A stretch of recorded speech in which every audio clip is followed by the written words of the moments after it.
যায় সেটি আমার তো একটা নির্বাচনী কমিটমেন্ট, সেটি পূরণ করতে হবে, নাহলে তো 5 বছর পরে জনগণের কাছে ভোটের জন্য যেতে পারবো না।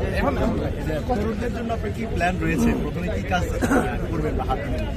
প্রথমত হচ্ছে ধরেন আমার তো স্পেসিফিক কাজের দুটো ক্ষেত্র আছে, একটা শ্রম কর্মসংস্থান মন্ত্রণালয়, একটা প্রবাসী কল্যাণ ও বৈদেশিক কর্মসংস্থান মন্ত্রণালয়। আমার কাজের ফোকাস প্রথমে এই দুটো মন্ত্রণালয় দিতে হবে, তারপরে ক্যাবিনেটে কিংবা সরকার প্রধানকে সামগ্রিক বিষয়ে আমরা একটা পরামর্শ মতামত দিতে পারবো। তো আগে নিজের মন্ত্রণালয়ের কার্যক্রমটাতে একটু মনোযোগ দিই, তারপরে ওভারঅল অন্যান্য বিষয়ে আমাদের যেখানে মতামত দেওয়ার সুযোগ থাকবে, কাজ করার সুযোগ থাকবে, সেই বিষয়ে আমরা কাজ করবো পদক্ষেপ।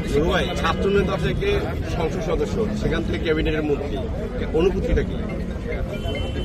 অনুভূতিটা তো প্রথমে ভেবেছিলাম খুব স্বাচ্ছন্দ্যের, এমপি হওয়া পর্যন্ত স্বাচ্ছন্দ্য ছিল, কিন্তু এখন কিছুটা ভয়ও আছে, কারণ হচ্ছে এটা একটা তো বড় দায়িত্ব, দুটো মন্ত্রণালয়। ধরেন আমি প্রথমে চিন্তা করছি যে আমাদের দেখা যায় প্রতি বছর ঈদ এবং কোরবানির সময় কিন্তু শ্রমিকদের বিভিন্ন প্রতিষ্ঠান বেতন না দেওয়াতে একটা আন্দোলনের ট্রেন্ড থাকে। তখন আমরা তো শুরুর দিকে দায়িত্ব নিয়েছি, কাজে এবার কি হয় জানি না।